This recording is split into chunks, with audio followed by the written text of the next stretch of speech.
Welcome to another episode of Purchase to Profits. I'm Seth Ferguson. Make sure you hit the subscribe button so you don't miss our daily interviews with successful real estate investors. And I've put together the top 7 key market drivers I look at when analyzing a real estate market. Go to sethferguson.org to download your free copy. Our guest today has 10 years experience in construction project management, is invested in 234 units in Texas, and currently controls over $1.7 million of multifamily assets. Mauricio Ramos is the founder of the Medici Group. Mauricio, welcome to Purchase to Profits. It's great to have you on the show. Hey, Seth. Thanks for having me. It's a pleasure. Thanks for allowing me to share my story in your space. Yeah, we're really looking forward to this. So let's jump right into things and tell us about your real estate goals right now. So my goals right now, by the end of 2015, I want to reach 250 units. Nice. So I'm right there. In 3 years, I want to reach 600 units, and in 5 years, I want to reach 1,600 units. But I love that goal. So how did you come up with those numbers? How did you get to 1,600? How did you work that all out? So I typically want to or like to have a measure of $100 cash flow per door.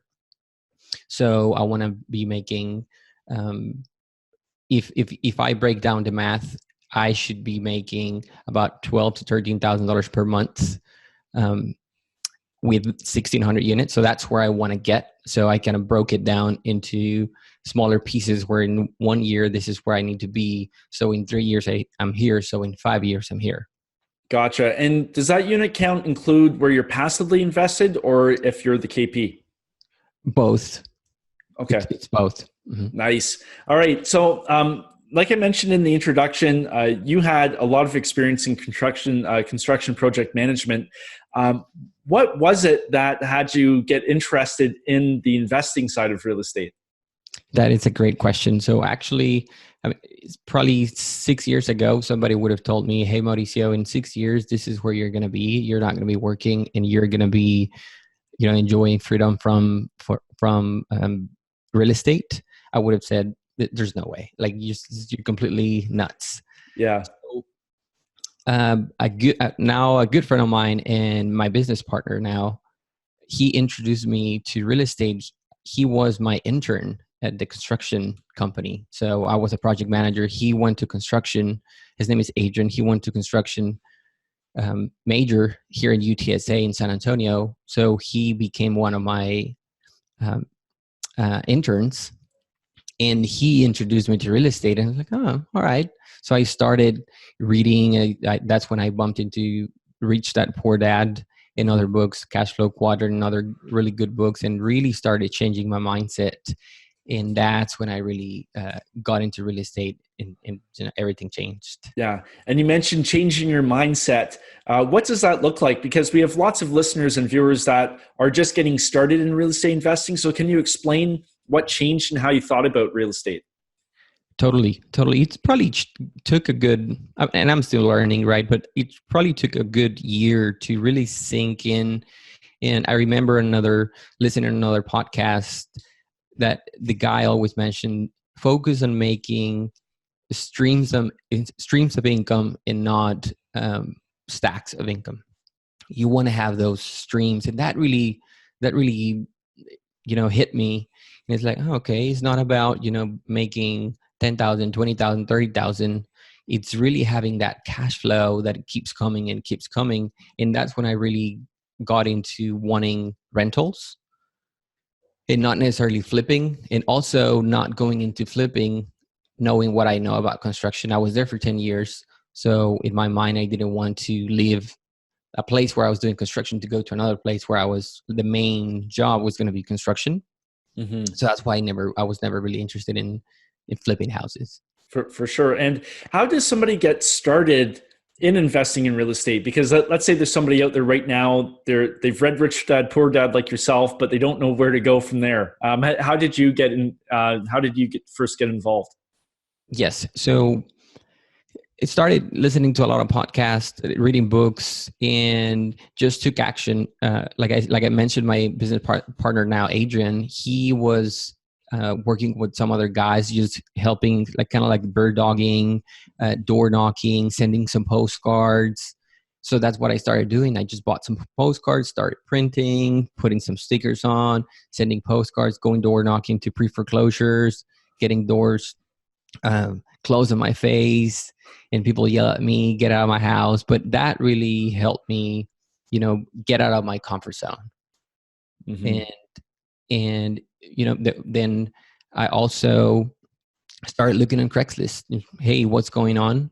And that was the very first deal that I did, was a mobile home. I bought a mobile home, bought it cash, and then fixed it up a little bit and owner financed it. Nice. That's great. And what would you say right now in your business is your number one challenge? I would say the system. The system. Now I'm at a point where I'm growing, and I need more people. I need better systems, and that's when you really start using, the Podios and the MailChimps and all those systems that allow you to delegate several tasks. I already added one more person to the team, where basically she's my assistant, and she's helping me with all the daily stuff that allows me to do more productive tasks. Yeah. And so that's really the finding how to grow the right way without, having to hire 5 people and then spend too much money just on employees. Yeah, for sure. And you're working full time now in real estate. At what point did you know it was the right time to make the switch and jump all in? That's a great question. Probably a year before I took the leap, I read or heard on a podcast, somebody said, to kind of be on the safe side, you want to have at least what you make in 1 year in your employment. You want to have it kind of like on your savings account, and that's like a safe bet to do the leap of faith.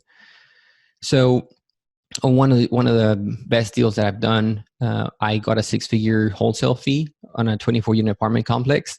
So that was it. And I was already engaged to my wife, and we were kind of waiting a little bit on other things to line up correctly. Mm-hmm. And then this came in, and we said, hey, this is it. It was kind of like waiting another year for my work, for what I was doing, or like in the next 2 months. So we said, let's do it. Yeah. And you jumped right in. Yeah. So, well, what sort of message would you have for somebody? Let's say they're sitting on the fence right now, and they really want to jump in full time, but they're kind of on the fence. What would you tell them? Well, it depends on their financial situation, but just take action. Take action, and there's definitely several things that you can do. You can still do while you're at your job. I see people sometimes that they are convinced that they want to go into real estate. They don't want to do what they're doing right now on their job, but yet they keep growing and getting promotions and getting busier and busier and busier where they're at but they don't want to be there. So just realize in your mind where you want to go and work towards that direction and take action. Yeah, that's definitely a good message. And have you developed any routines or rituals that have helped make you successful in real estate? So one of the first ones, I would say, reading during that mindset process, something that really helped me to be able to, jump into my first deal, which was that mobile home, was the Richest Man in Babylon. You know how it tells you, save 10%, and there's other 1%, 10% and 10%, right? So I started saving, and then next thing you know, in a few months, it started piling up, and that's how I was able to do that. So till this day, pay yourself first, and I save 10% of everything that I get. So that really helped. And also, I have a morning ritual, very much based on the Miracle Morning. I feel like everybody has their own version of their Miracle Morning. So yeah, I have my own. I probably take 45 minutes in the morning and, do some exercise, meditation, read the Bible, some scribing. So I have my own version of it, and it definitely helped. Yeah. And what would you say then is the hardest thing about starting your own real estate company? The leap of faith, probably. Yeah. The leap of faith is just, if you've been working it. I come from a very conservative family, in Mexico, where, just go to school, find a good job, take care of that job, and, grow there, save money, and then, stay there at that steady job, and, until you're like 75. So, after 10 years of doing that, I was 33 at the time. That was really hard to quit and look the other way. And it was really terrifying. I remember calling Adrian, my business partner, right at 5 o'clock that Friday when I quit. Like, man, I did it. It was, I was terrified. Yeah. Did you have a big party? Not really. I mean, we got a 16-unit apartment in the contract right after that, so it was kind of like, all right, just hit the ground running. Yeah, for sure. Well, speaking of deals, is there a keystone deal that stands out that made a big impact on you and your business? Yes, I'd say my very first multifamily deal, which was a 10-unit apartment complex that I bought in south side of San Antonio. Mm-hmm. That would be, because I've seen it. It's I went full cycle on it, so that's probably the one that has done the biggest impact in my business and in my life so far. Yeah. Well, tell us about the property. How did you source it? Was it direct to seller? Did you find it through a broker?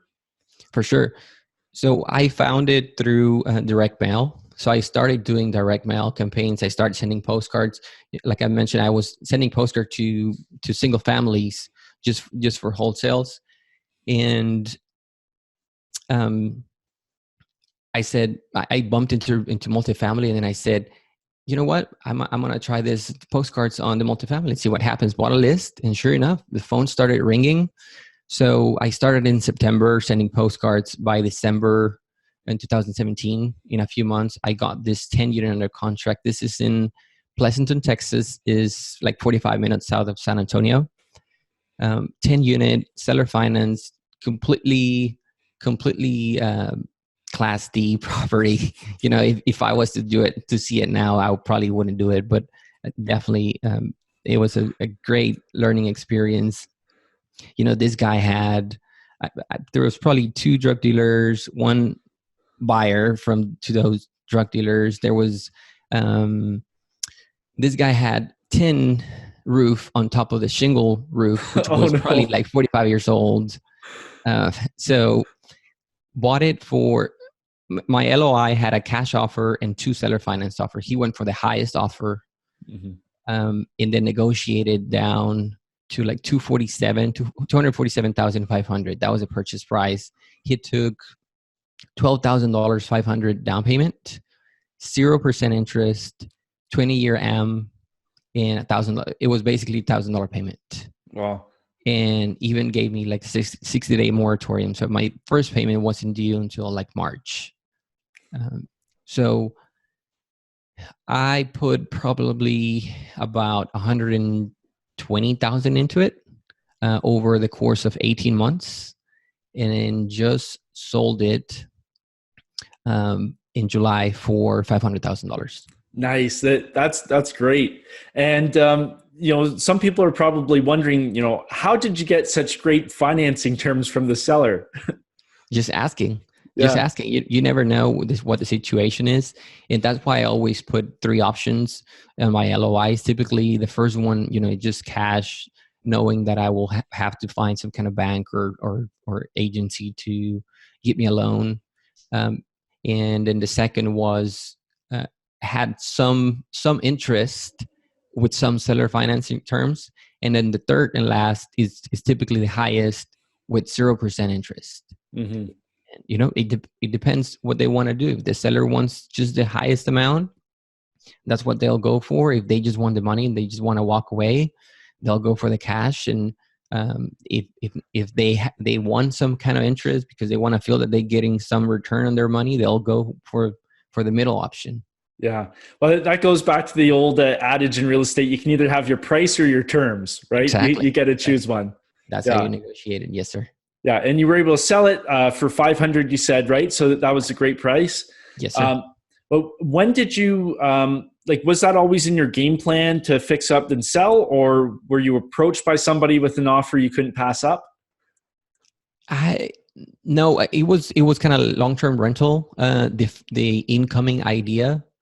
But then as I was learning more and more about real estate and reposition and all this, one of the options was to refinance, but I couldn't get the right amount to get it refinanced. Yeah. So I said, all right, I'm going to try to sell it because I had just put so much money into it already. I needed to get some of that money out. And then sure enough, I put it in the market within like 3 weeks, got an offer, 500,000, and hey, why not just do it and just move the money to a bigger deal. Yeah. Thank you very much. I'll take my check. That's awesome. Yeah. So after doing that deal, because you said it was like a Class D with some pretty interesting people inside, what have you changed then in how you approach future deals based on your experience with that one? Great question. So still, the area was very good. It was right next to a restaurant that it's very popular restaurant on a very popular road, going in and out of Pleasanton. So the area was good. It's a good solid B area. It was just a rundown property. So I mean, at least that was good to detect the fact that it was in a good location. I'd probably be more careful now. This was built in 1955. I would probably be more careful if I was to go into something like that now. This was also a cinder block construction, so that also helped to keep very solid bones on the structure. And it was just mainly the roof that had to be replaced, some electrical. The fact that it was seller financed, that also helped very much on the lending requirements that could have come up with another kind of lender. Mm-hmm. But probably as far as the age, I wouldn't go that old anymore. I'm when I try to stick anything younger than I am. So that's a good way to do it. Yeah. So those are probably some of the items that I wouldn't do again. Mm-hmm. But it was a great learning experience for sure. Oh, for sure, and it set the stage for future deals. That's a great one to and thanks for sharing that with us. So, what sort of impact then has real estate had on your life? I know we spoke about you leaving your job, but what other impact has it had? So, now I'm able to spend more time with. We have 2 puppies, and then we're working on growing the family now. So I have more time to do that. I have time to do other things during the day. Not necessarily have to wait until I get out of work. I can go do them during the day. Also travel. I'm gonna be going to Spain to see a friend of mine next month. And go see a couple of other places that I haven't been to. So those are some of the liberties that we can take now with financial freedom. Oh, absolutely. And I see the map right behind you. So I'm sure you've got a list of places you want to go. Yes, sir. Yeah. Yes, sir. And how have you structured your portfolio to allow you to go and travel and take all these trips while the real estate keeps working? Well, it's the team, right? Having a team, you have your property managers taking care of the properties, and then anything that comes up, a lot of it is electronic. So I'll still take my computer, and then having my business partner. That way we can kind of rely on each other instead of both having to be there all the time. We can kind of alternate a little bit of the activities and delegate some of them. That way it's not everything on one person. Mm-hmm. So that's how we've been able to do that. Yeah, good stuff. And let's look ahead. So 10 years, a decade from now, where do you see yourself with your business in 10 years? So I have a goal to I'm actively syndicating right now. I have a goal to stop syndicating when I'm 40. I'm 34 right now.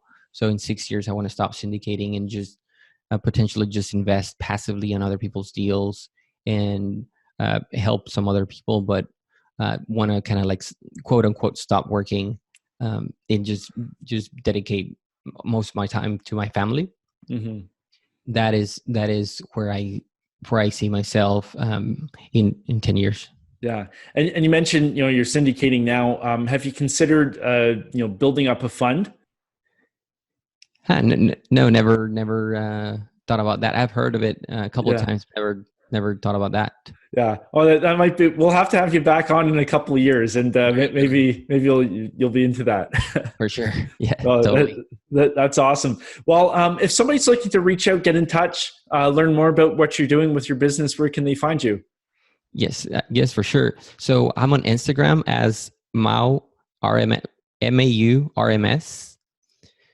My webpage is demericigroup.com, DEMEDICI group.com. And my email is Mauricio, MAURICIO at demericigroup.com. That's perfect. And we'll put all the links right down below so everybody can just click. Well, Mauricio, just want to say thanks so much for taking the time and sharing that great deal with us. Thanks, Seth. I appreciate it. Thanks for your time. Yeah, it was my pleasure. And to you, our viewers, I wish you well on your journey from purchase to profits. See you next time.